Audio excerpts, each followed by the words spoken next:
sesungguhnya ku mencintaimu. Bismillahirrahmanirrahim. Sahabat Ram yang saya rindukan, bahwa Al-Quran menyebutkan beberapa kisah tentang hubungan ayah bersama anaknya. Kita lihat dari Quran surat Ibrahim, di antaranya adalah kisah Nabi Ibrahim, Nabi Nuh, Nabi Yakub di dalam surat Al-Baqarah 132 dan 133. Atau kita bisa lihat di surat yang lain, yaitu surat Luqman ayat 12 sampai 19. Kemudian juga di Quran surat Yusuf. Para nabi dan rasul itu pun mengalami proses pendidikan. Maka ketika kita membaca kisah Nabi Ibrahim yang sabar dalam menjalankan perintah Allah, Hajar yang tegar, dan Ismail yang sabar, pertanyaannya apakah pengorbanan mereka datang secara kebetulan atau melalui proses tarbiyah pendidikan. Nah, tadi adalah contoh-contoh yang dialami para nabi dan rasul. Kita akan dapati suatu hal yang berbeda dengan mempersekutukan Allah. Sesungguhnya mempersekutukan Allah adalah benar-benar kezaliman yang besar. Bahkan untuk pendidikan anak perempuannya sekalipun, seorang ayah tidak melemparkan tanggung jawab sepenuhnya kepada istrinya. Kita lihat Nabi Zakaria yang sukses mendidik dan membesarkan Maryam. Begitu intensifnya peran ayah dalam pendidikan anak-anaknya, maka ia tak abai walau menjelang sakaratul maut pun seorang ayah akan memastikan apakah anak-anaknya akan tetap menyembah kepada Allah atau meninggalkan Allah, dengan sebuah pertanyaan, apa yang kamu sembah sepeninggalku? Sebagaimana dalam surat Al-Baqarah ayat 133, am kuntum syuhada'a idh hadara Ya'qub al-maut idh qala libanihi ma ta'budun min ba'di qalu na'budu ilahaka wa ilaha abaika Ibrahim wa Ismail wa Ishaq ilahan wahidan wa nahnu lahu muslimun. Adakah kamu hadir ketika Yakub kedatangan tanda-tanda maut, ketika dia berkata kepada anak-anaknya, apa yang kamu sembah sepeninggalku? Mereka menjawab, kami akan menyembah Tuhanmu dan Tuhan nenek moyangmu Ibrahim, Ismail dan Ishak, yaitu Tuhan yang Maha Esa, dan kami hanya tunduk patuh kepadanya. Begitulah semestinya potret seorang ayah yang bertanggung jawab dari mulai anaknya dalam buayan hingga dia akan meninggalkan kehidupan yang fana ini.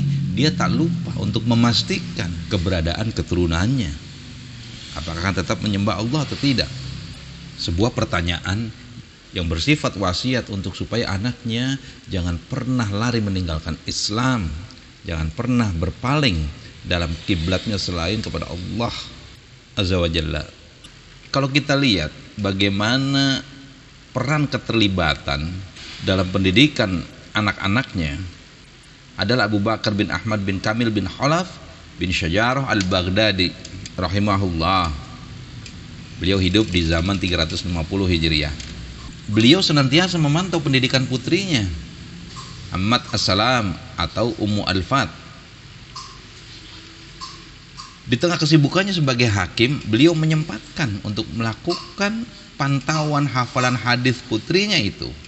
Bahkan dibuatkannya catatan oleh sang ayah tentang sampai di mana hafalan hadis dari putrinya ini.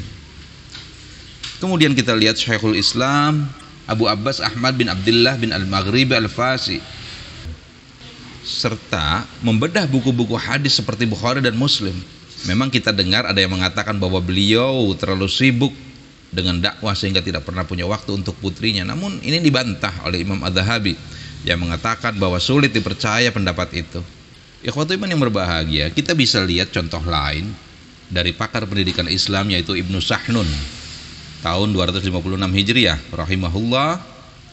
Disampaikan dalam kisahnya bahwa Hakim Isa bin Miskin, yang lain misalkan Syekh Al-Qurra, Abu Daud Sulaiman bin Abi Qasim Al-Andalus, dan juga Imam Ala al-Din Al-Samarkandi tahun 539 Hijriah. Itu adalah sederet contoh yang tidak bisa memberikan suatu helah, sebuah alasan bagi seorang ayah untuk tidak bertanggung jawab memperhatikan kedekatan dengan putrinya.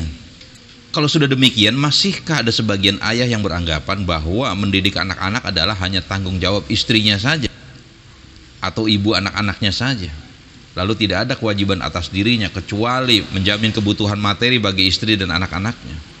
Memang di era sekarang kita maklumi bahwa dengan himpitan ekonomi dan sistem liberal ekonomi yang ada di sekitar kita menjadikan sebagian besar dari rakyat kita berada di bawah tekanan kemiskinan. Namun apapun alasannya, kita harus punya usaha yang luar biasa untuk memikirkan hal ini. Jangan sampai seorang ayah menghabiskan sebagian besar waktunya di luar rumah, baik untuk bekerja atau bersama rekan-rekannya. Lalu jika dia pulang ke rumah, dia hanya duduk menyendiri, kemudian berlalu seperti orang bisu di depan keluarganya. Tidak ada waktu untuk dialog, tidak ada waktu untuk bercanda dan bermain dengan anak-anaknya. Padahal dalam Al-Quran, dialog antara ayah dengan anak-anaknya itu disebutkan sebanyak 14 kali. Sedangkan dialog dengan ibu dan anaknya sebanyak 2 kali saja. Dan 1 kali dialog antara anak dengan ibu bapaknya. Jelas di sini adalah isyarat Al-Quran mengarahkan kepada seorang ayah untuk bisa menjaga generasi istimewa yang memenuhi standar generasi soleh yang diharapkan oleh agama. Sebagaimana yang dikatakan oleh Sarah binti Hilal binti Dahilillah. Seorang ulama mengatakan, sebenarnya seorang ayah itu memiliki peran dalam pendidikan anak yang dimulai sejak masih kecil, sejak masih bayi, dan semakin meningkat perannya ketika anak tumbuh, bahkan setelah beranjak dewasa. Lebih-lebih ketika sang istri sibuk dengan kelahiran anak berikutnya, saat itulah anak yang sudah disapi harus didekatkan dengan ayahnya secara konsisten untuk mengurangi kecemburuannya terhadap adiknya yang baru lahir.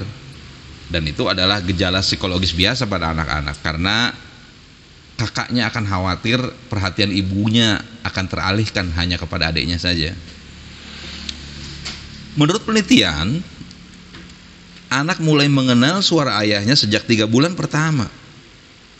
Kemudian pada tahun kedua, seorang ayah dianjurkan untuk bermain dengan anaknya yang sudah bisa berjalan.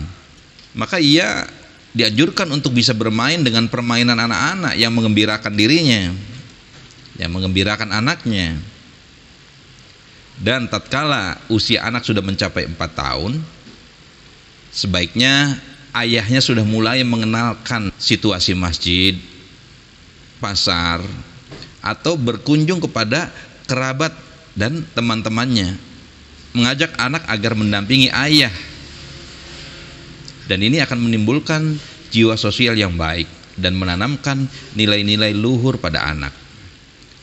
Ada hal yang menarik di sini, dan saya termasuk yang sependapat apabila kita berkunjung atau dikunjungi teman atau saudara kita, ajak anak-anak untuk ngobrol sebentar supaya dia terbiasa mendengarkan bagaimana tuturan orang tuanya yang penuh kesantunan, yang penuh adab, dan penuh silaturahim, penuh kasih sayang.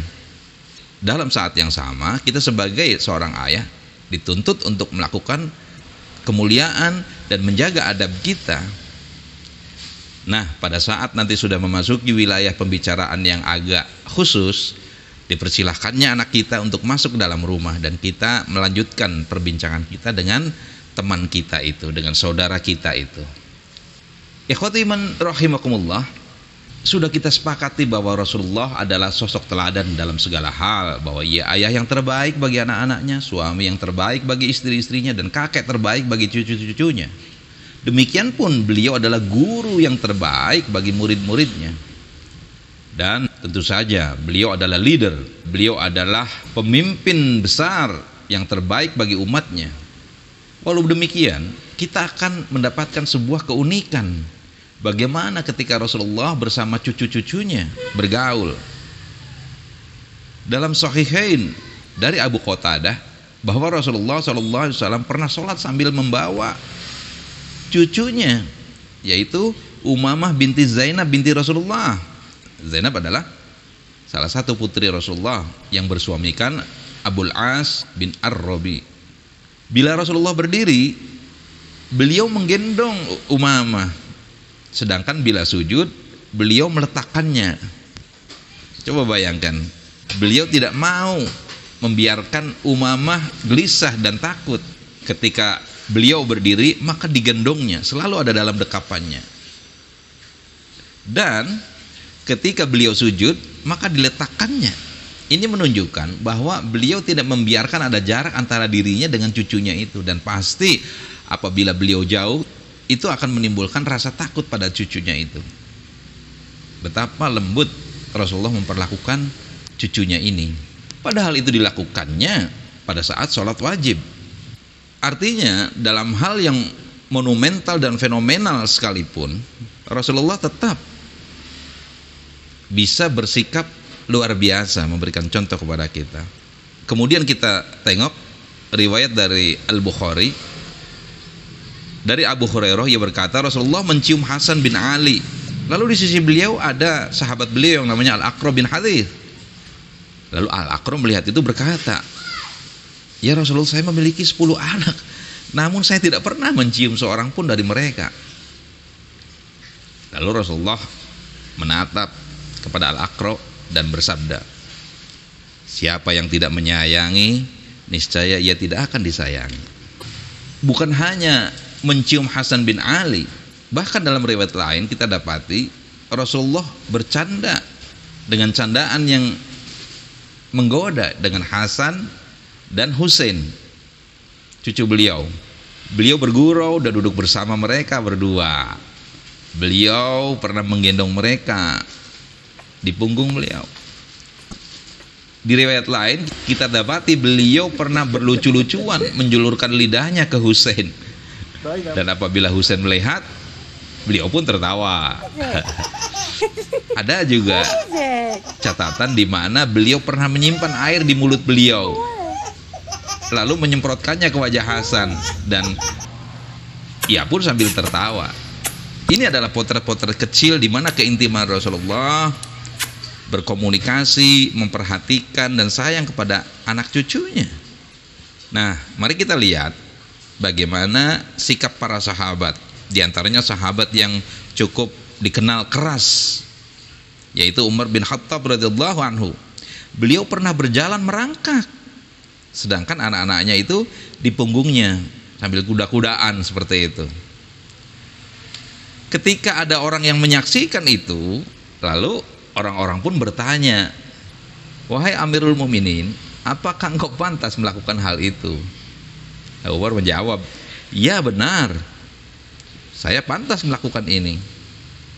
Lalu lebih lanjut Umar mengatakan, seorang ayah harus bisa bersikap sebagai teman bermain anak-anaknya dan harus persis kelakuannya seperti anak-anak, yaitu tulus dalam bermain, penuh kelembutan dan terbuka dalam keluarganya.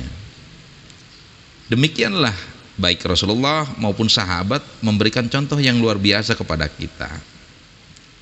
Maka tentu saja dalam konteks ini tidak patutlah seseorang yang mengenal agama Islam dengan baik kemudian bersikap tidak berlurusan dengan ini, atau pihak luar yang tidak mengenal Islam mengajari kita umat Islam untuk bersikap lemah lembut terhadap anak.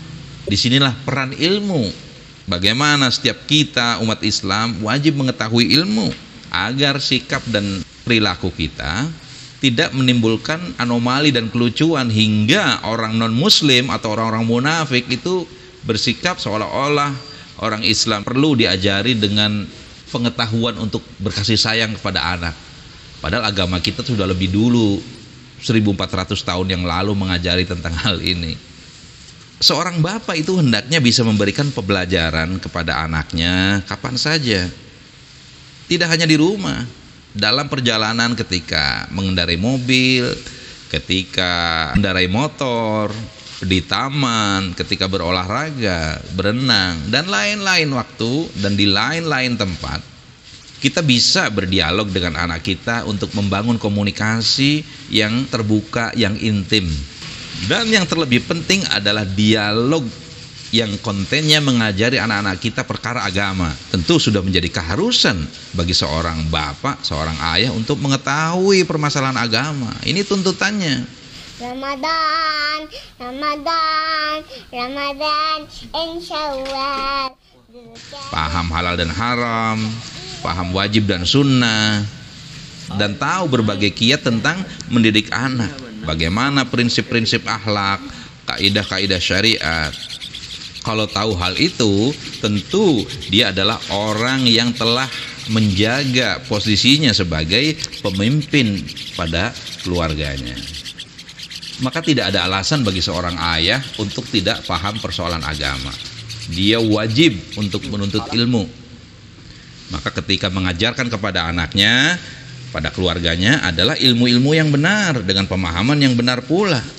Ikhwati iman sahabat Risalah Al-Muslimun yang berbahagia, waktu anak kita masih kecil, tentu mereka tidak tahu mana halal, mana haram, mana benar, mana salah. Yang ada dalam dirinya adalah perasaan senang, perasaan sedih, tertawa, menangis, hanya sebatas itu saja. Maka ketika kita bisa mengarahkannya pada saat-saat dia senang dengan konten pendidikan agama yang disesuaikan dengan umurnya, maka ini akan memberikan pengaruh yang mendalam dan itu akan diingat sepanjang hidupnya hingga kita tiada sekalipun.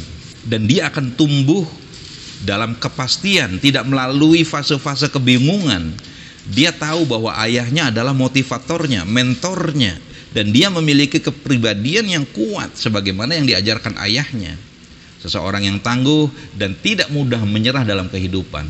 Sahabat Risalah Al-Muslimun yang dirahmati Allah, ini adalah sedikit bincang kita tentang bagaimana fungsi ayah bagi keluarganya. Aqulu qouli hadza wa astaghfirullah li wa lakum. Wassalamualaikum warahmatullahi wabarakatuh.